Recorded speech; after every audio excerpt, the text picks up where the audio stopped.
तरुणाने पत्नीला काही दिवसांसाठी आपल्या बहिणीच्या घरी सोडले, त्यानंतर तो प्रयागराजला गेला।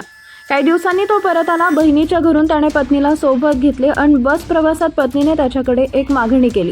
पुढे पाहण्याआधी AM मराठी न्यूजला जरूर सबस्क्राईब करा। पत्नीने पतीकडे एक मागणी केली। पत्नीची मागणी पूर्ण करण्यासाठी तो बसमधून खाली उतरला।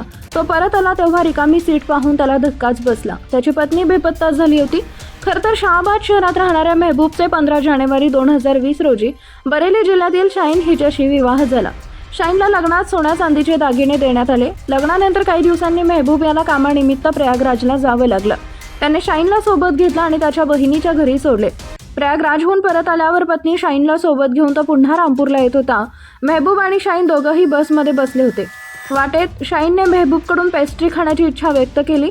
मेहबूब पत्नीसाठी पेस्ट्री घेण्यासाठी खाली उतरला, पण तो पेस्ट्री घेऊन परत आला तेव्हा शाहीन बसच्या सीटवरून गायब झाली होती। शाहीन हिने 15,000 रुपये आणि सोन्या चांदीचे दागिने घेऊन पळ काढला। पत्नीने आपली फसवणूक केल्याचा आरोप मेहबूबने केलाय। विवाहित असूनही तिने सैफणी येथील रहिवासी इस्लाम याच्यासोबत दुसरे लग्न केले। हे माहीत होताच त्याने संबंधित व्यक्तीचे घर गाठून पत्नीकडे दागिने आणि रोख रक्कम मागितली। मात्र त्याची पत्नी आणि तिचा दुसरा पती इस्लाम शाहीर याने त्याला मारहाण केली।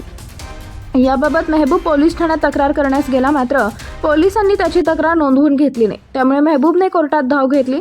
न्यायालयाच्या आदेशानुसार पोलिसांनी तपास सुरू केलाय।